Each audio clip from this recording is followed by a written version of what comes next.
Hi everyone, it is Michelle Jean from Michelle Jean Books coming back at you with another video.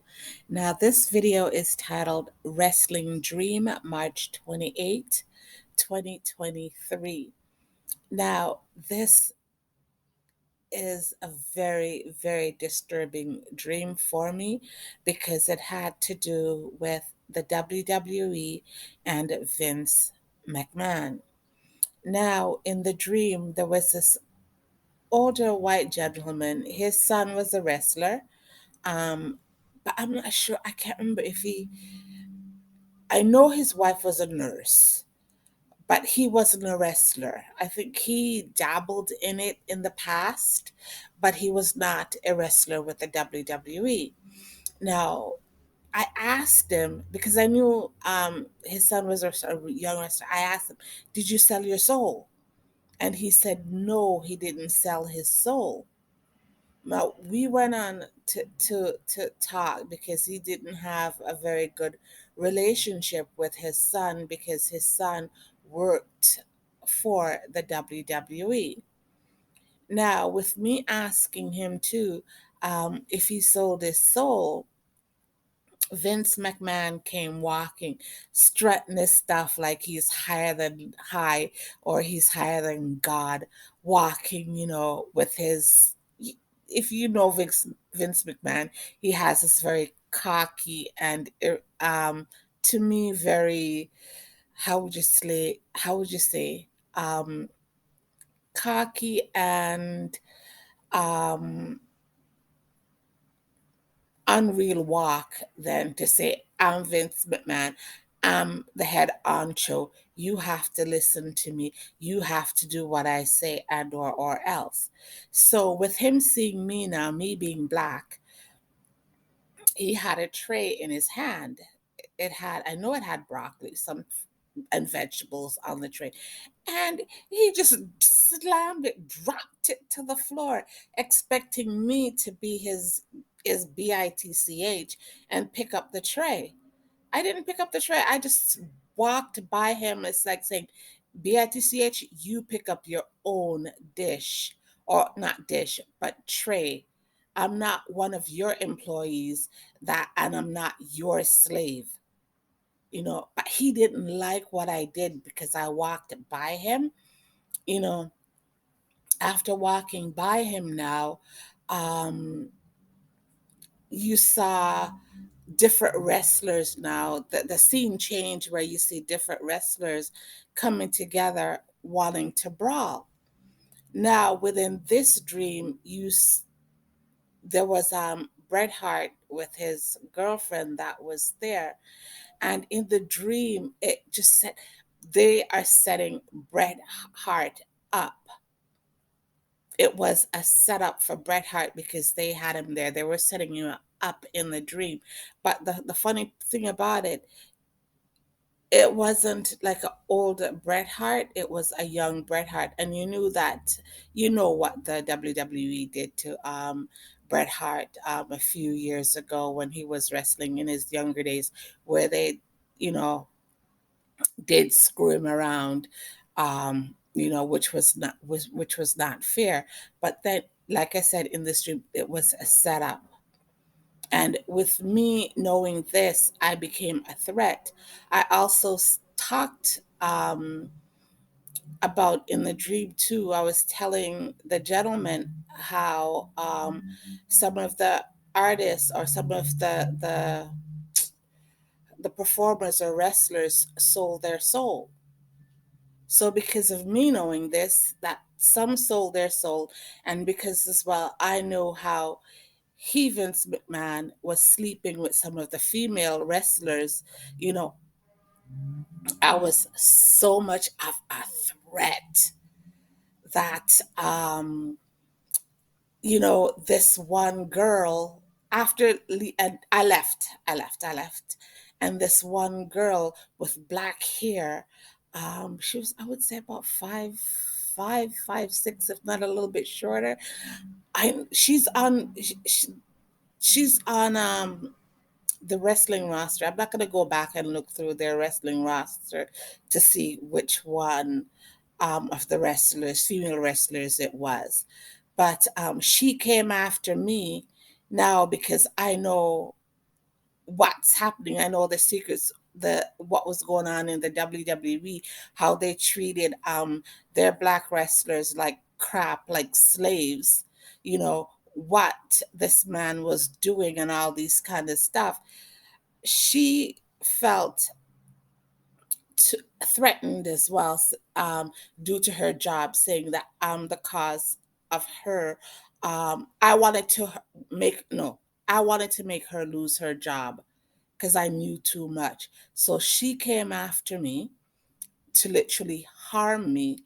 Then a whole, she couldn't harm me because I was protected from her.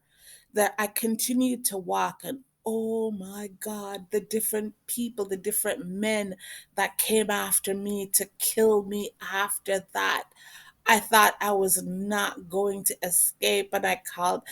There. It's like, you know, thinking, God, I'm not going to escape this.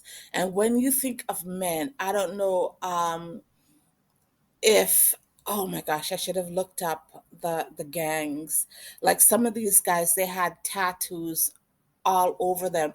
And if you were to look up some of those and excuse me for this, some of those, I would say Mexican gangs, or the roughest or the most brutal Mexican gangs that are out there, that has tattoos all over their body, that there's like vicious gangs, you know, that could kill people. Like those came after me.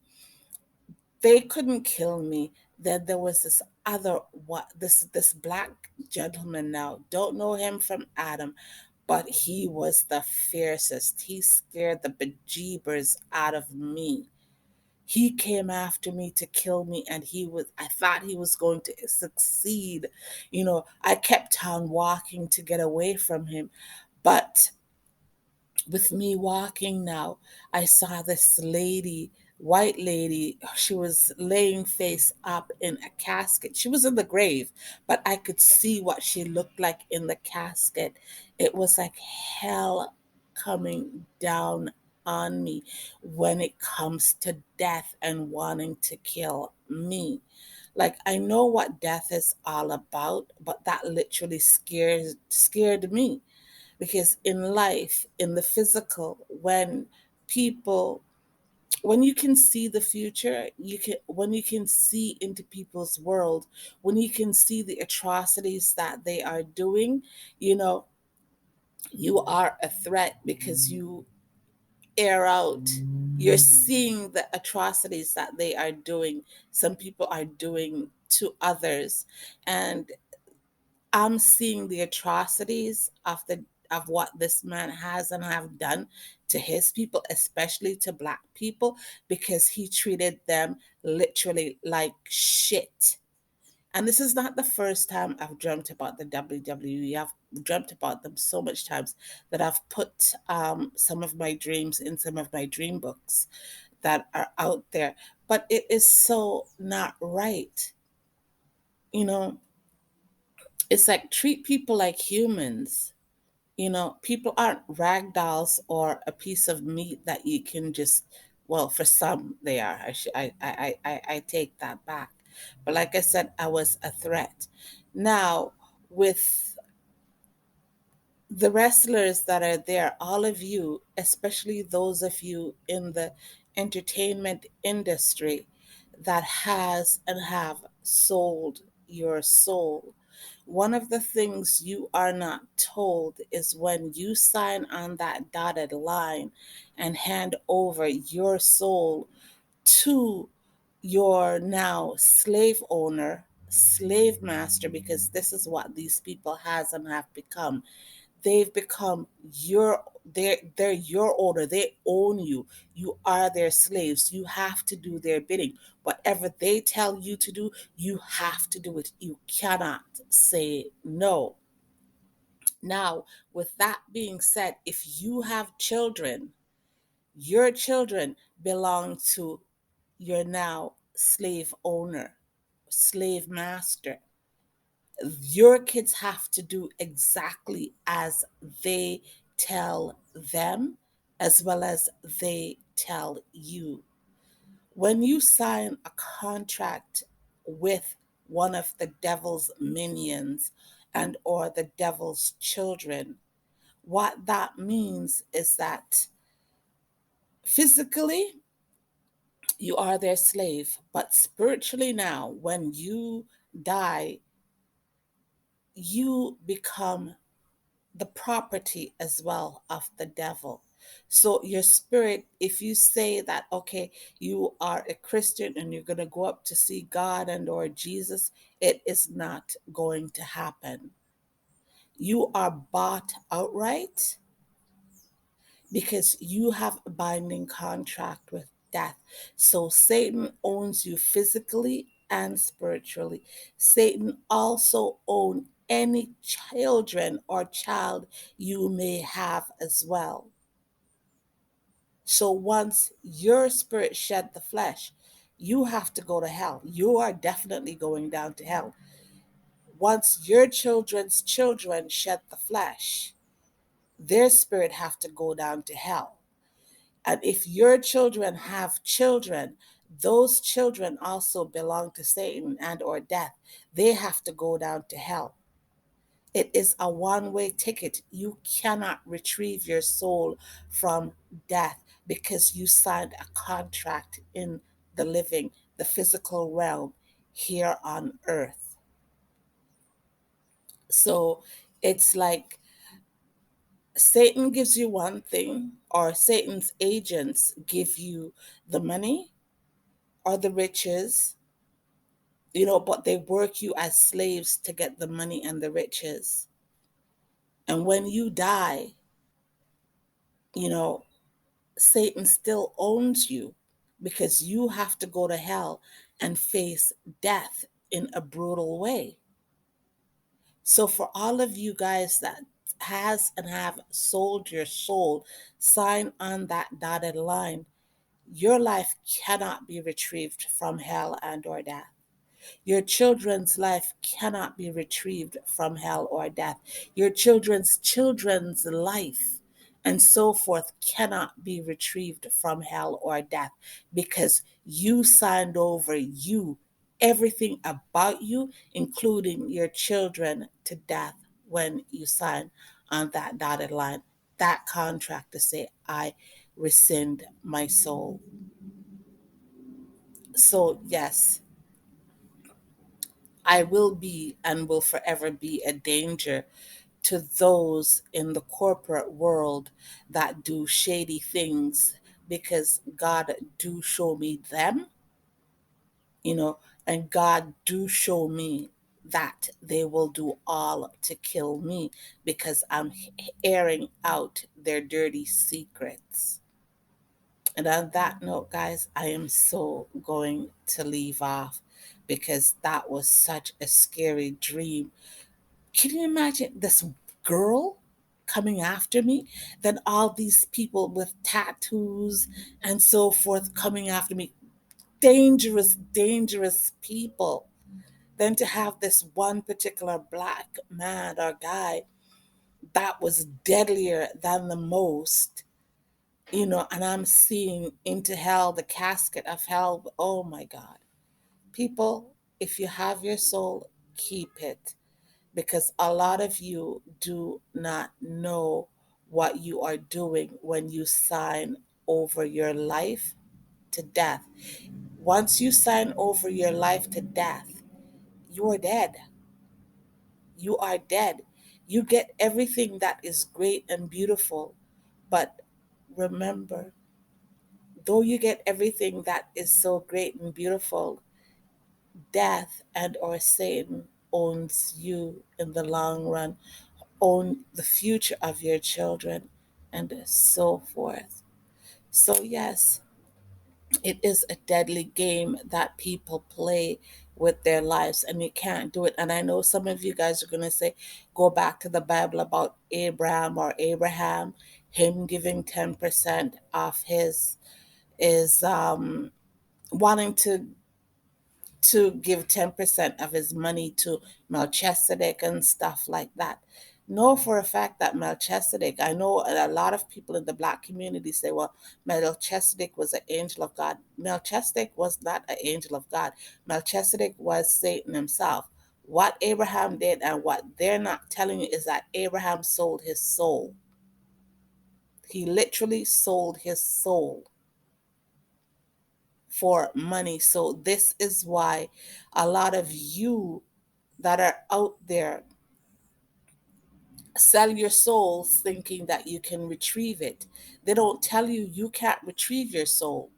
You are fully owned physically and spiritually. Your children are literally owned physically and spiritually. All your future generations are literally owned physically and spiritually. There is no retrieving of them once you've signed that contract. So not only you, but your children, your children's children, and so forth have to go to hell to die. You are going to burn, literally burn. There is no saving grace for you because you gave your life up to death and or Satan for money, wealth, all of that. So all the things that you see some of the artists here on earth are doing, some of your um, well, they're all entertainers, what they are doing, and even some who are not entertainers are doing, who, you know, there's no saving for them. They're doomed, they're hellbound. So as people, do not follow them, do not walk in their path, because, you know, yes, they're rich, they have money, but you don't know how they've acquired it. Don't acquire it like them, because, like I said, there is no saving for them. They are dead. They have to do the will of death and or Satan in order to continue to get money. So yes, many do kill, they do soccer. Oh my gosh. Oh, I should not talk about the death sacrifices that some have made, the blood sacrifice that some has made, the bathing in blood that some has made, the drinking blood, the blood pacts that they make with each other. Oh, Lord have mercy. And some go as far as using voodoo and obia, and a lot more stuff that you don't know about. And one of the things, as humans, we are the ones to keep these, to spend our money with these different satanic organizations under the quiet, you know, people that are belong to this society or the different societies of death. As humans, we are the ones to feed them. We are the ones to make them rich, because we buy the music of people that we know has and have sold their soul. You know, we buy the clothing of some of these people. So therefore, Satan and his children will always be rich off of us as humans, because they've set themselves that way, where we've become dependent on the crap that they give us to eat, drink, wear, and even the people they tell us we have to procreate with, and more. And with that being said, let me leave off on this video, because it's a long one. So if you like this video, please share it, give it a thumbs up, comment, and if you would like, please subscribe to my channel. But as always, you're not obligated to do so, you know, but it would be a blessing to me as well as you if you did, as well as turn on your notification bell so that every time I upload a video, you are notified. So hopefully, I know this is a lot, but hopefully you get what I'm trying to say. Bye for now, everyone.